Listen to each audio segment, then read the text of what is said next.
do you plan to do, Ashitaka? What exactly are you here for? The idea of Princess Mononoke 2 has lived for years in the imagination of fans who were deeply moved by the original film's raw emotion, moral complexity, and powerful connection to nature.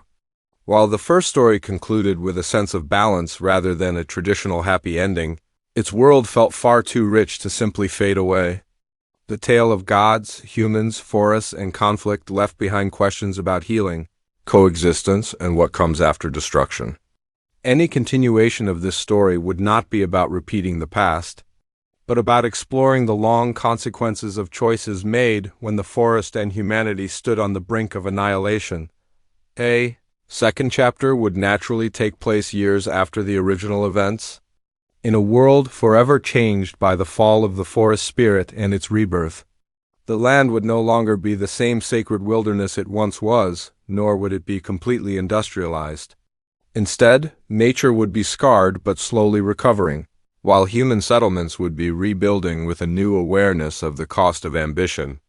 This fragile balance would form the emotional backbone of the story, reflecting a world struggling to move forward while carrying the weight of its past.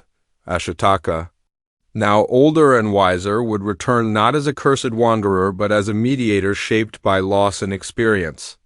His journey in the first story taught him to see with eyes unclouded by hate, and in a sequel, that philosophy would be tested on an even larger scale. Ashitaka would no longer be an outsider observing conflict from the edges, but a central figure pulled into disputes between expanding human societies and a weakened natural world that can no longer defend itself as it once did.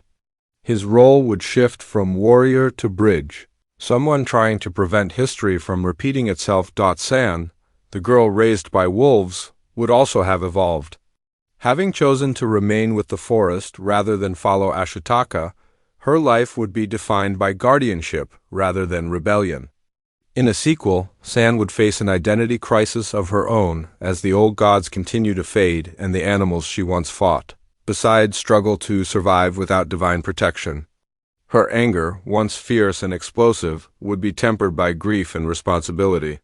She would no longer be fighting just to protect the forest, but to preserve the memory of what it once was. The story's conflict would likely emerge from a new generation of humans who did not witness the destruction firsthand. These people, born after the fall of the forest spirit, would see the land as a resource rather than a sacred entity.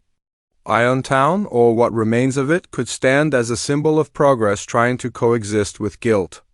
Lady Eboshi, if she were to return, would no longer be a conqueror but a leader haunted by her past decisions, striving to build a future that avoids repeating old mistakes. Her presence would add emotional weight rather than serve as a traditional antagonist, rather than a single villain. The sequel's tension would arise from misunderstanding, desperation, and survival.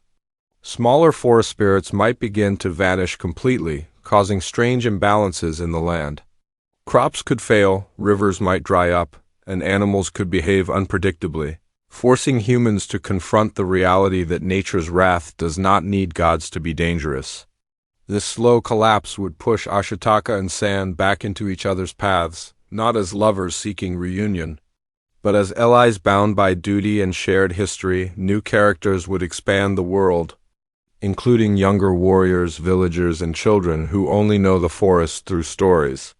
These characters would serve as emotional mirrors, showing what happens when memory fades and lessons are forgotten. Among them could be a child who can still hear the forest's whispers, hinting that magic is not entirely gone, only quieter.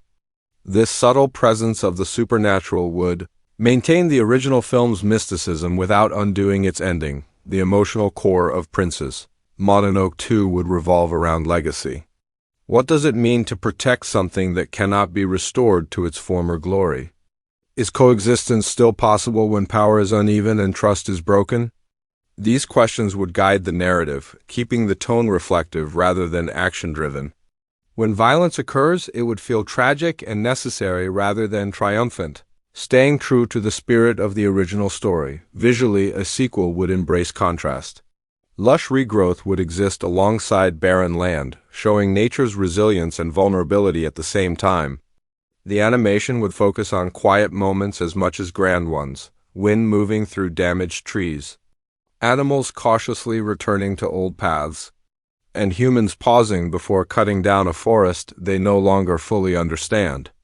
These details would carry as much storytelling weight as dialogue. The cast, in spirit, would remain rooted in the original characters, with voices reflecting maturity and weariness rather than youthful intensity.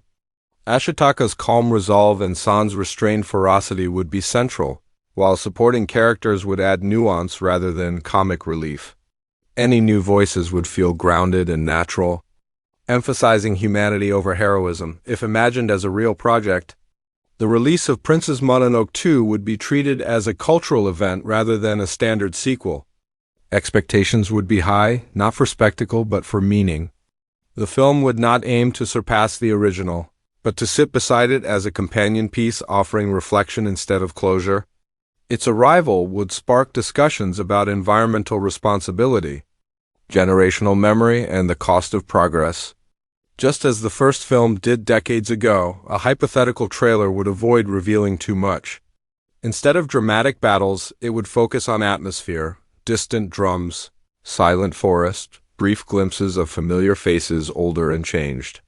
A single line from Ashitaka about living with the scars of the past could set the tone, reminding viewers that this story is about endurance rather than victory. In the end, Princess Mononoke 2 would not be a story of gods returning or forests reclaiming the land overnight. It would be about living in an imperfect world and choosing compassion even when harmony seems impossible. San and Ashitaka would not find simple happiness, but they would find understanding, accepting that love does not always mean living side by side, and hope does not always mean restoration. The power of such a sequel would lie in its restraint.